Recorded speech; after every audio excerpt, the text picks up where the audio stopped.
Hello guys, रेखा coaching classes में आपका स्वागत है। आज हम पढ़ने वाले हैं विज्ञान में अध्याय 5 पौधों और जानवरों का संरक्षण। पौधों को सभी बच्चे जानते हैं, यानी हमारे आसपास जो प्लांट है, और बहुत सारे जानवरों को जू पार्क और भी गार्डन में देखा होगा, तो वो जानवर है। और आसपास भी देखते हैं हम गाय, बकरी और छोटे बहुत सारे जानवर हैं, तो वो जानवर, तो उनका संरक्षण क्यों आवश्यक है, क्या है, इन सब चीज़ों के बारे में हम इस चैप्टर में जानेंगे। तो हमारा पहला क्वेश्चन है रिक्त स्थान भरिए। तो रिक्त स्थान में पहला क्वेश्चन बोल रहा है वह स्थान जहां जानवर अपने प्राकृतिक आवास में संरक्षित रहते हैं क्या कहलाता है। तो जहां प्राकृतिक रूप से आवास में संरक्षित हैं वो क्या कहलाता है? वन्य जीव अभयारण्य। वन्य जीव अभयारण्य का मतलब होता है कि वन्य जीवों में जो भी जाति है वो सुरक्षित है। तो पहला हमारा खालिस्तान यही था। दूसरा खालिस्तान कह रहा है केवल एक विशेष क्षेत्र में पाई जाने वाली प्रजातियां खालिस्तान कहलाती हैं। तो अब वो विशेष क्षेत्र में पाई जा रही हैं, यानी जो उस जगह पे पाई गई तो वो विशेष क्षेत्र कहलाएगा। तो वो उस क्षेत्र में पाई जाने वाली जो प्रजातियां खालिस्तान कहलाएंगी। तो खालिस्तान में आएगा स्थानिक प्रजातियां। और तीसरा है प्रवासी पक्षी। प्रवासी पक्षी खालिस्तान परिवर्तन के कारण दूर स्थानों की ओर उड़ते हैं। तो प्रवासी का अर्थ होता है जो अपना स्थान बदल दे, दूसरे स्थान पर चले जाएं। तो जो जितने भी प्रवासी पक्षी हैं वो खालिस्तान परिवर्तन के कारण दूर स्थानों पर चले जाते हैं, उड़ जाते हैं। तो याद रखना है आपको, जलवायु के कारण। तो जलवायु चेंजेस होती है तो वो अपने आप को अडॉप्ट नहीं कर पाते, तो वो क्या कर देते हैं, अपने स्थान को बदल देते हैं। तो वो किसके कारण चले जाते हैं? जलवायु के कारण। देखिए, वन्य अभयारण्य और बायोस्फीयर रिजर्व क्या कहलाता है? तो देखिए, वन्य प्राणी उद्यान जो है या स्फीयर जो है, वन्य प्राणियों के संरक्षण के लिए बनाया गया है, यानी वन के जो प्राणी हैं उनके संरक्षण के लिए जो बनाया वो वन्य प्राणी उद्यान। और जैव मंडलीय आरक्षित क्षेत्र जो होता है उसे बोलते हैं बायोस्फीयर रिजर्व। जैव मंडलीय आरक्षित क्षेत्र इसका हिंदी नाम है, और इंग्लिश नाम याद रखिए बच्चों, बायोस्फीयर रिजर्व होगा। तो ये जैव विविधता के संरक्षण के लिए, यानी जीवों की जातियां हैं वो बनी रहे, उस विविधता का संरक्षण करना कहलाता है बायोस्फीयर रिजर्व। तो आपको यही अंतर याद रखना। आपको मैं दिखाती हूं वन्य जीव अभयारण्य और जैव आरक्षित क्षेत्र। आप देखिए, इस चित्र से स्पष्ट हो रहा है बायोस्फीयर का मतलब है पूरी संपूर्ण जाति के प्लांट, जीव जंतु, सारे चीजों को संरक्षित करना। और वन्य जीव अभयारण्य क्या है? जो एलिफेंट, लायन, टाइगर, मतलब इतनी जो जातियां हैं जो वन में हैं, तो वो कहलाता है वन्य अभयारण्य, जहां पर उनको सुरक्षित किया जाता है। तो अगला, अब हमारा दूसरा पॉइंट कह रहा है चिड़ियाघर और वन्य अभयारण्य क्या है। तो चिड़ियाघर का अर्थ होता है वन्य जीवों कृत्रिम आवास बनाकर संरक्षित रखने का क्षेत्र। मतलब क्या किया जाता है, छोटे छोटे ब्लॉक बना दिए जाते हैं और हर ब्लॉक में उन जीवों को क्या करते हैं, सुरक्षित करते हैं। और अभयारण्य अब भी अपन ने जाना वह क्षेत्र जहां जंतु एवं उनके आवास किसी भी प्रकार के विक्षोभ से सुरक्षित रहते हैं। तो आइए हम देखते हैं उनकी संरचना। तो देखिए, ये सारा स्ट्रक्चर में देखिए छोटे जीव हिरन, लायन, एलिफेंट हैं, वो घूम रहे हैं। तो अब हम देख रहे हैं ये कुछ, देखिए चिड़ियाघर। चिड़ियाघर मतलब वो अलग अलग सारी जातियां हैं। और वन्य जीव अभयारण्य में क्या होगा, ये जो जातियां हैं अलग अलग जातियों को क्या किया जाता है, संरक्षित किया जाता है। तो चिड़ियाघर में छोटे से लेके बड़े जीवों तक को भी क्या किया जाता है, अलग अलग रखा जाता है। तो चिड़ियाघर यानी सारे छोटे छोटे जीवों को सुरक्षित करना, और वन्य में पूरा वन जंगल में उपस्थित जो जीव हैं उनको सुरक्षित रखना। अब हमारा पॉइंट है संकटापन्न स्पीसीज एवं विलुप्त स्पीसीज। देखिए संकटापन्न का मतलब है वे जीव जो धीरे धीरे विलुप्त होते जा रहे हैं, मतलब ऐसी जातियां हैं जिन्हें आसपास के वातावरण में रहने के लिए वो अनुकूलित नहीं है, या तो फिर क्या है उन्हें खाने के लिए वैसा भोज्य पदार्थ नहीं है, तो वो धीरे धीरे उन्हें रहने के लिए स्थिति ना मिलने के कारण वो क्या हो रही है, वो जाति विलुप्त हो रही है। जैसे डायनासोर विलुप्त लगभग जाती है, और ऐसी जातियां जैसे बाघ, चीता, ये क्या हो रही है, विलुप्त होती जा रही हैं, तो ये कहलाती संकटापन्न जंतु। और विलुप्त स्पीसीज का मतलब है वे जीव जो बिल्कुल विलुप्त हो चुके हैं, तो विलुप्त स्पीसीज कहलाती है। जैसे डायनासोर अब हमें देखने ही नहीं मिलते, क्योंकि उनके लिए ना तो पर्याप्त आसपास स्थान है, ना तो उनके लिए ऐसा प्लेस है, और ना तो उनका भोज्य पदार्थ वैसा, तो वो क्या है, अब उपलब्ध नहीं है, तो वो कहलाती है संकटापन्न और विलुप्त स्पीसीज। तो देखिए ये संकटापन्न और विलुप्त स्पीसीज हैं जो अब देखने नहीं मिलती है, हम किसी भी स्थान में इस तरह के जीव नहीं देख पा रहे हैं, तो ये क्या है, संकटापन्न स्पीसीज और विलुप्त स्पीसीज हैं। अब अगला आ जाता है वनस्पति जगत और प्राणी जगत। देखिए नाम से स्पष्ट हो रहा वनस्पति जगत, तो किसी विशेष क्षेत्र में पाए जाने वाले पेड़ पौधे उस क्षेत्र की वनस्पति जात कहलाते हैं। वनस्पति जात बोलें या जगत बोलें, तो मतलब कोई भी एरिया में जितने सारे प्लांट पाए जा रहे हैं उस एरिया में, वही क्या कहलाएंगे, उसकी वनस्पति। और प्राणी यानी किसी विशेष क्षेत्र में पाए जाने वाले जीव जंतु, तो वो क्या कहलाएंगे, प्राणी जगत। ठीक है, आप याद रखिए जगत ही लिखना आपको। देखिए हम चित्र के माध्यम से भी जानेंगे। देखिए जितने प्लांटों के बारे में, उनके पुष्पों के बारे में, उनकी जड़ तना सारा उनका वर्णन डिटेल हो, वो कहलाएगा प्लांट या वनस्पति जगत। और जितने हम इतने जीव देख रहे हैं उनके बारे में अध्ययन करेंगे, उनके बारे में जानेंगे, उनकी एनाटॉमी सारी चीज़ें जानेंगे, वो कहलाएगा प्राणी जगत। तो आप चित्र के माध्यम से समझ ही गए होंगे कि वनस्पति जगत क्या है और प्राणी जगत क्या है। अब आ जाता अगला क्वेश्चन है कि वनों की कटाई के करने पर क्या प्रभाव हो सकता है, तो चर्चा करना आपस में। तो किन पॉइंटों पे चर्चा करना है, पहला है जंगली जानवर, पर्यावरण, ग्रामीण क्षेत्र, शहरी क्षेत्र, पृथ्वी और अगली पीढ़ी। इन पॉइंटों पे फटाफट आप चित्रों के माध्यम से समझिए। पहला है जंगली जानवर। पेड़ जंगली जानवरों के आवास होने के साथ साथ भोजन के स्रोत भी हैं, तो वनों की कटाई से जंगली जानवरों की प्राकृतिक आवास क्या हो जाएगा, नष्ट हो जाएगा।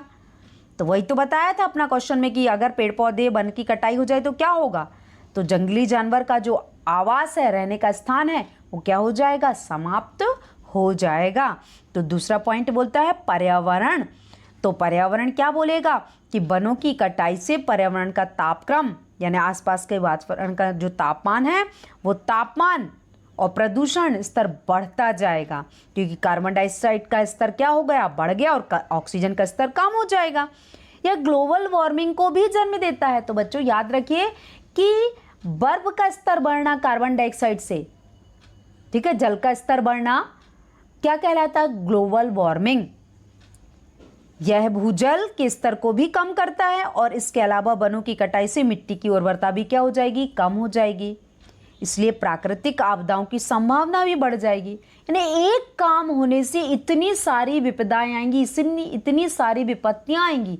तो आप सोचिए कि पर्यावरण, हमने जो पहला पॉइंट पढ़ा वो, ये सारे वन की कटाई से संबंधित है। अगला आ जाता है ग्रामीण क्षेत्र। वर्षा में कमी, मिट्टी की उर्वरता में कमी और प्राकृतिक आपदाओं की संभावनाएं गांव के जीवन को प्रभावित करती है। यानी गांव का जीवन यापन कृषि पर डिपेंड है। जब वनों की कटाई की जाएगी, पेड़ पौधे ठीक से नहीं लगाए जाएंगे, तो वहाँ के किसान क्या बोएंगे, क्या काटेंगे, क्या बेचेंगे और क्या अपनी जीवन दिनचर्या चलाएंगे, तो बहुत अधिक प्रभाव पड़ेगा ग्रामीण क्षेत्रों में। अगला पॉइंट आ जाता है शहरी क्षेत्र। जब गांव के लोगों ने फसल नहीं अच्छी की तो जो शहरी क्षेत्र है उन्हें कहाँ से खाने के लिए भोजन प्राप्त होगा। तो वनों की कटाई से ग्लोबल वार्मिंग होती है, इससे प्रदूषण का स्तर भी बढ़ता है, इसलिए वनों की कटाई से शहरों में भी जीवन प्रभावित होता है। अब अगला आ जाता पृथ्वी। वनों की कटाई से मिट्टी की उर्वरता क्या हो जा रही है, कम होती जाती है, जिससे मिट्टी के भौतिक गुण क्या हो जाते हैं, बदल जाते हैं। इन सभी परिवर्तनों के परिणाम स्वरूप जो मिट्टी है वो रेगिस्तानी हो जाती है, क्योंकि पानी की कमी हो गई तो पानी जो है वो मिट्टी में नहीं होता है, तो वो मिट्टी जो है वो रेत में रूपांतरित हो जाएगी। तो वनों की कटाई से बहुत सारे परिवर्तन होते हैं। अगला है अगली पीढ़ी। इसका अर्थ होता है कि वनों की कटाई से अगली पीढ़ी के जीवन पर भी बहुत बुरा असर पड़ेगा। क्यों? क्योंकि जब पहली पीढ़ी ने ही सारी चीज़ें, बहुत सारे पोषक तत्व नहीं खाए तो उनकी संतान भी कैसी होगी, कमज़ोर होगी, बहुत सारी चीज़ों की कमी होगी, तो उनकी पीढ़ी भी वैसे ही कष्टों से भरी हुई होगी। तो अगली पीढ़ी को हर कदम पर समस्याओं का सामना करना पड़ेगा। जलवायु परिस्थिति पर प्रतिकूल प्रभाव भी पड़ेगा और भोजन, स्वच्छ पर्यावरण की कमी होगी। अगली पीढ़ी आवास के नुकसान के कारण अधिकांश जानवरों की प्रजातियां भी क्या होगी, नहीं मिल पाएंगी, नहीं देख पाएंगे। तो ये सारे पॉइंट किस पर डिपेंड है, वनों की कटाई पर, जिसको हमने जाना। अब अगला प्रश्न है, क्या होगा यदि हम पेड़ काटते रहेंगे। तो इतने पॉइंट हमने वैसे ही पढ़े तो अब अपने आप बन जाना चाहिए सारे पॉइंट। तो आप देखिए, यदि हम पेड़ को काटते रहेंगे तो तापमान अधिक मात्रा में बढ़ जाएगा।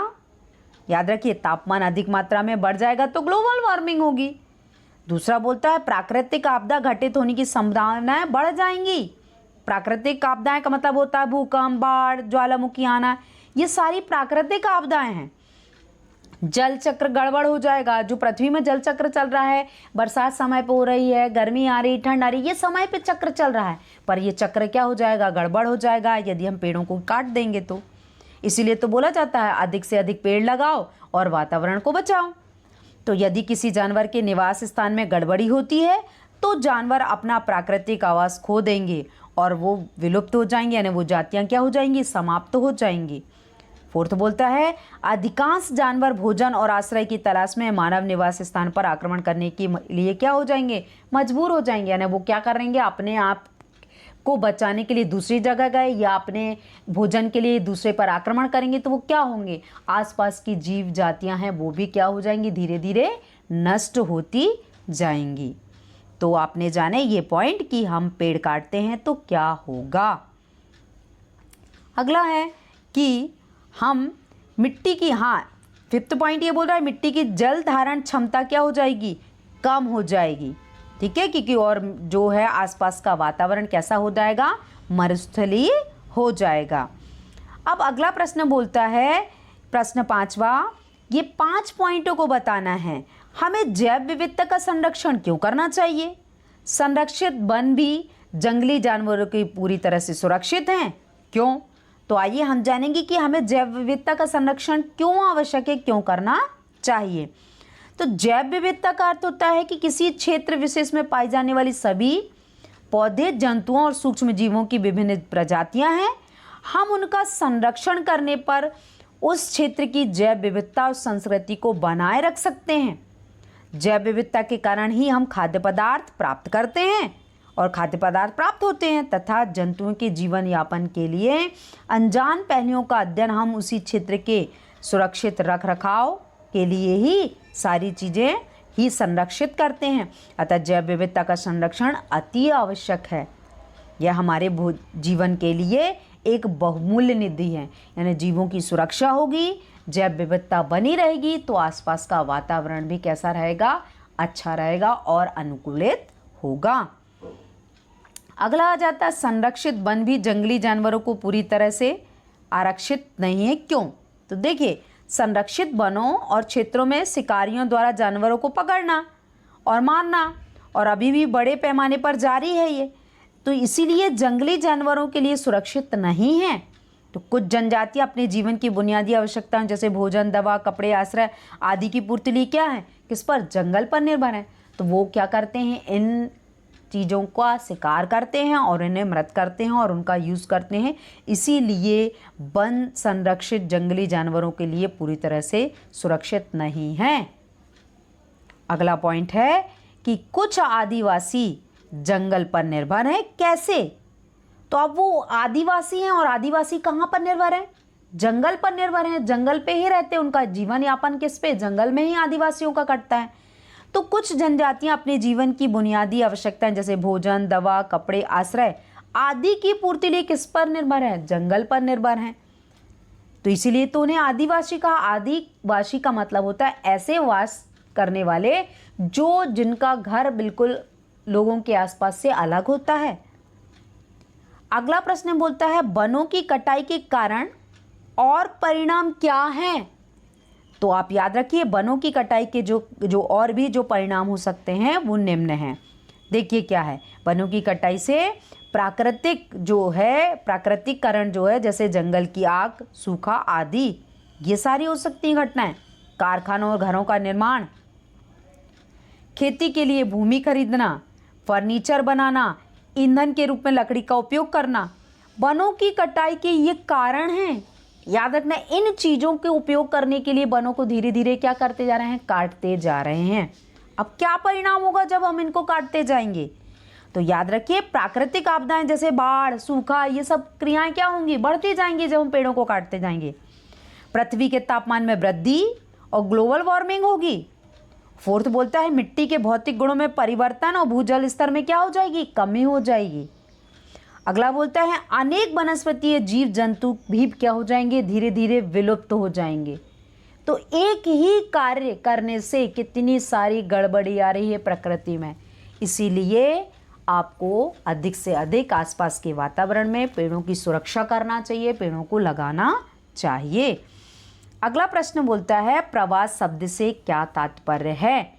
प्रवास का अर्थ होता है किसी प्रजाति का प्रजनन के लिए या कुछ जलवायु परिस्थितियों में काबू पाने के लिए एक वर्ष से कम निश्चित अवधि के दौरान पर अपने निवास स्थान से किसी अन्य स्थान पर चले जाना। यानी अपने स्थान को छोड़ दिया और कहाँ पे चले गए? दूसरे स्थान पर, या तो भोजन उपलब्धि के लिए या अपनी सुरक्षा के लिए। तो वही कहलाता प्रवास। अगला प्रश्न बोलता है कारखानों में लगातार बढ़ती मांग और आश्रय की पूर्ति के लिए पेड़ों की लगातार कटाई की जा रही है। ऐसी योजनाओं के लिए पेड़ों को काटना उचित है। तो हम क्या चर्चा करेंगे? तो याद रखिए नहीं, मानव आबादी की लगातार बढ़ती मांगों को पूरा करने के लिए पेड़ों को काटना बिल्कुल भी उचित नहीं है। जनसंख्या तो बढ़ती जा रही है, तो हम पेड़ को काटेंगे तो क्या होगा? जो जनसंख्या जीवित है उन्हें आधार और चीज़ें कहाँ से प्राप्त होंगी? तो वह उचित नहीं है। क्यों? क्योंकि जंगली जो जानवर हैं, शायद कई जीवों का निवास स्थान है जंगल, तो वो उनके लिए समाप्त हो जाएगा। वे हमें अच्छी गुणवत्ता वाले हवा प्रदान कर रहे हैं, ऑक्सीजन प्रदान कर रहे हैं, वो वायुमंडल की जो हानिकारक CO2 गैस है उसे भी ग्रहण कर रहे हैं। तो इतना इम्पॉर्टेंट है। तो कारखानों में अगर लगातार मांग बढ़ती है तो याद रखिए हमें जंगलों की कटाई नहीं करना चाहिए, क्योंकि हमें जंगल से इतनी सारे उत्पाद और इतनी सारी चीज़ें प्राप्त हो रही हैं। अगला प्रश्न बोलता है कि आप अपने इलाके की हरित संपदा के रखरखाव में कैसे योगदान दे सकते हैं? मतलब अपना इलाका है और हरा भरा एरिया करना है, तो क्या मदद करेंगे? सूची बनाइए। तो हम आसपास के रखरखाव के लिए अपने इलाके में नए पौधे उगा सकते हैं, उन्हें नियमित रूप से पानी दे सकते हैं, उनकी देखभाल कर सकते हैं। और थर्ड है मौजूदा पौधों को उचित पोषण भी दिया जाना चाहिए, क्योंकि जितना हम पोषण देंगे उतने ही पौधे क्या होंगे? स्वस्थ होंगे। इसके अलावा इसके लोगों में पेड़ उगाने के महत्व के बारे में जागरूक करना चाहिए। सारे बच्चे यदि एकत्र हो जाएं, यूनिटी बना लें और सारे जगह जाएं। अब तो रैलियां निकलती हैं कि पेड़ लगाओ, वातावरण बचाओ, इस प्रकार के नारे लगाकर रैलियां निकाली जाती हैं। तो ये सारे उपायों के द्वारा, इन रखरखाव के द्वारा हम पेड़ों को बचा सकते हैं, आसपास के वातावरण को बचा सकते हैं। अगला क्वेश्चन बोलता है 8वां कि बताइए कि वनों की कटाई से वर्षा कैसे कम होती है? क्यों? क्योंकि जब वन कट जाएंगे तो हवा जो आसपास का वातावरण है शुद्ध नहीं होगा, तो जो पानी जो है वेपर बन के जा रहा है वो वेपर बन के पानी नहीं जाएगा, और वायुमंडल में जो जल का चक्रण है वो चक्रण की क्रिया क्या हो जाएगी? डिफरेंट हो जाएगी। तो पौधे मिट्टी से पानी को अवशोषित करते हैं और इसे वाष्पित करके बादल बनाते हैं। तो वनों की कटाई से पेड़ों को काटा जाता है, परिणाम स्वरूप मिट्टी कम पानी अवशोषित होगा और यह जल चक्र को परेशान करता है और बादलों का निर्माण मुश्किल हो जाएगा। जब बादल का निर्माण नहीं होगा, पानी वेपर बन के ऊपर नहीं जाएगा, तो वर्षा कहाँ से होगी? तो याद रखिए, वनों की कटाई से वर्षा बहुत कम हो जाएगी। अगला प्रश्न बोलता है कि कागज को क्यों बचाना चाहिए? जो कागज हैं वो क्यों बचाते हैं? उन तरीकों की एक सूची बनाना है जिसके कागज बचते हैं। तो कागज को बचाना चाहिए क्योंकि 1 टन कागज बनाने के लिए लगभग 17 पूर्ण विकसित पेड़ों की आवश्यकता होती है। सोचो, इतने सारे पेड़ों की। तो पेड़, जैसा कि हम जानते हैं कि प्रकृति के संतुलन को बनाए रखने के लिए बहुत ही महत्वपूर्ण है, बहुत ही आवश्यक है। इसीलिए पेड़ों को बचाने और जीवित रखने के लिए, जीवों पर उनकी नुकसान के प्रभाव को रोकने के लिए अधिक से अधिक हमें हर एक चीज का सदुपयोग करना चाहिए। यानी जो कागज है, यदि हमने कोई भी कागज यूज़ किया तो उसको हमें एक यूज़ करके रख देना चाहिए कि हम उसे रद्दी वालों को बेच दें और फिर उससे रिसाइकिल हो सके। तो हमें कागज बचाने की ज़रूरत है। कागज को बचाने के तरीके क्या हैं आप जानेंगे। तो इस्तेमाल किए गए कागज को इकट्ठा करें और उसे रिसाइकिल करें। यानी जितने भी कागज यूज़ हो जाते हैं फिर उन्हें स्टोर करना चाहिए। जब रद्दी वाला आता है या जहां ज़रूरत होती है उन कागज को वहां बेच देना चाहिए या फिर ऐसे ही दे देना चाहिए जिससे कि उसका रिसाइकिल हो सके। लिखने के लिए कागज के दोनों तरफ इस्तेमाल करना चाहिए, ना राइट में भी लेफ्ट में, मतलब दाएं बाएं जो भाग है उसका दोनों में लिखना चाहिए। ये नहीं कि हमने एक में लिख लिया दूसरा खाली है, वो तो वेस्ट गया ना। इसीलिए ये याद रखिए। और लिखने के लिए कागज दोनों तरफ का इस्तेमाल करें। कागज के महत्व के बारे में जागरूकता फैलाएं। यानी जितनी भी जानकारी आपको है, एक व्यक्ति से दूसरे व्यक्ति, दूसरे व्यक्ति से तीसरे, तो हर व्यक्ति को ये जागरूक करें कि कागज बहुत मूल्यवान है। बहुत सारे पेड़ों की कटाई होती है जब जाके ये कागज बनते हैं। तो कागज का बुद्धिमानी से क्या करें? इस्तेमाल करें। अगला प्रश्न बोलता है कि दुनिया की पहेली को पूरा करें। यानी जो नीचे पहेली दी है आपके प्रश्न में कि विलुप्त होने की कगार पर प्रजातियां हैं, वो प्रजातियां और लुप्त प्राय प्रजातियों के बारे में जानकारी देने वाले एक किताब है और वनों की कटाई के परिणाम है। तो ये सारे प्रश्नों को हमने आगे प्रश्नोत्तर में जाना है। तो उन्हीं के आधार पर आपको पहेली को बनाना है। तो मैंने पहेली को आपको सॉल्व नहीं कराया है, आपको इतने प्रश्नों के उत्तर जो मैंने बहुत अच्छे से एक एक पॉइंट लिखाए हुए हैं उन्हीं सारे प्रश्नोत्तर को आपको नोट करना है। वही वेरी इंपॉर्टेंट है और उन्हीं में से एग्ज़ाम में आएंगे। तो सारे बच्चों ने आज के प्रश्नोत्तर को जाना। हमने पढ़ा पौधों और जानवरों का संरक्षण। तो ये सारे प्रश्नोत्तर आपके वेरी इंपॉर्टेंट है, एनसीईआरटी के हैं। सारे बच्चे बहुत अच्छे से लिख लेंगे और तैयार कर लेंगे।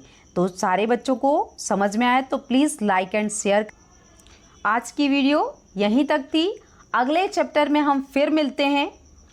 तब तक के लिए thank you for watching my videos.